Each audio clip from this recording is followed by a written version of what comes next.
एक दिन एक कौवा जंगल में उड़ रहा था और वो अपनी जिंदगी से बहुत खुश था। लेकिन तभी तालाब के किनारे उसने एक हंस को देखा। हंस को देखने के बाद उसके मन में आया कि हंस तो कितना सफ़ेद है और मैं कितना काला हूँ। मैंने आज तक इतना खूबसूरत परिंदा नहीं देखा। ये शायद दुनिया का सबसे खुश और खूबसूरत परिंदा है। उसके बाद वो कौवा उड़कर उस हंस के पास जाता है और वही सारी बातें बताता है जो इतनी देर से उसके बारे में सोच रहा था। हंस उस कौवे की बातें सुनकर उस कौवे का शुक्रिया अदा करता है और कहता है कि मुझे भी पहले ऐसा ही लगता था कि इस दुनिया का सबसे खूबसूरत परिंदा मैं ही हूँ। लेकिन एक दिन मुझे तोते के बारे में पता चला। क्या तुमने तोते को देखा है? वो बहुत खूबसूरत होता है और उसके 2 रंग होते हैं और उस पर दोनों ही रंग बहुत ही अच्छे लगते हैं। मुझे लगता है तोता इस दुनिया का सबसे खुश परिंदा होगा। तो फिर वो कौवा वहाँ से उड़कर तोते के पास चला जाता है और यही सारी बातें वो जाकर तोते को बताता है। ये सुनकर तोता कहता है कि पहले मैं भी बहुत खुश हुआ करता था, यही सोचकर कि सबसे ज़्यादा खूबसूरत परिंदा मैं हूँ। लेकिन एक दिन मैंने मोर को देखा। मेरे पंखों में तो सिर्फ 2 ही रंग हैं, लेकिन मोर के पंखों में कई रंग होते हैं। मुझे लगता है मोर इस दुनिया का सबसे खूबसूरत और खुश परिंदा होगा। तो उस तोते की सारी बातें सुनने के बाद वो कौवा मोर को ढूंढने निकल पड़ता है। लेकिन मोर उसे एक चिड़ियाघर में जाकर मिलता है। कौवा उस मोर को देखकर हैरान हो गया। उसने कभी भी इतना खूबसूरत परिंदा नहीं देखा था।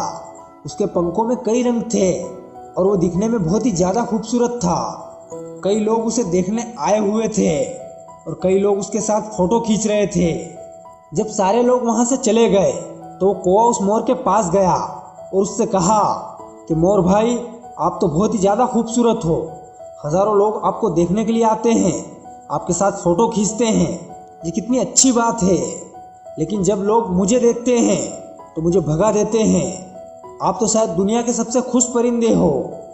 उस कौवे की ये सारी बातें सुनने के बाद मोर ने कहा कि मैं हमेशा यही सोचता था कि मैं इस दुनिया का सबसे खूबसूरत और खुश परिंदा हूँ। लेकिन मेरी इसी खूबसूरती की वजह से मैं इस चिड़ियाघर में फंसा हुआ हूँ।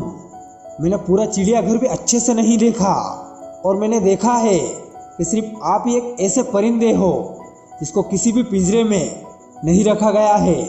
तो कई दिनों से मैं भी यही सोच रहा था कि काश मैं भी कौवा होता, क्योंकि अगर मैं कौवा होता तो मैं अपनी मर्जी से इस दुनिया में कहीं पर भी उड़कर जा सकता था, जहाँ भी मेरा दिल चाहता। उस मोर की ये सारी बातें सुनने के बाद उस कौवे को ये समझ आ गया कि मेरी ज़िंदगी बहुत अच्छी है और वो अपने परों को खोलकर आसमान की ओर उड़ जाता है। हालांकि ये सिर्फ परिंदों की कहानी है, लेकिन हम भी बिल्कुल ऐसे ही सोचते हैं। हम सोशल मीडिया पे दूसरे लोगों की ज़िंदगी को देखते हैं और वो हमें बहुत खुश और सुंदर लगते हैं। हम सोचते हैं कि काश हम भी खूबसूरत होते, हमारी भी ऐसी ज़िंदगी होती तो हम भी कितने खुश होते। लेकिन हमारे पास जो हमारी ज़िंदगी में है हम उसकी कद्र कभी नहीं करते। लेकिन ये चीज़ें हमें और ज़्यादा दुखी कर जाती है, ये हमें कभी भी खुश नहीं रहने देती। दोस्तों, मैं आपको एक बात बताता हूँ। आप अपनी लाइफ में देखो, अपने आप को देखो। जो आपके पास है वो इस दुनिया में बहुत सारे लोगों के पास नहीं है। तो आप इस बात से कभी भी निराश मत होना कि मेरे पास ये नहीं है, वो नहीं है, और मेरे दोस्त जो मिला है उसमें खुश रहो यार, और अपनी ज़िंदगी को एक हसीन ज़िंदगी बनाओ। मैं मिलता हूँ आपसे एक अगले वीडियो में। तब तक के लिए ख्याल रखना अपना। Bye bye.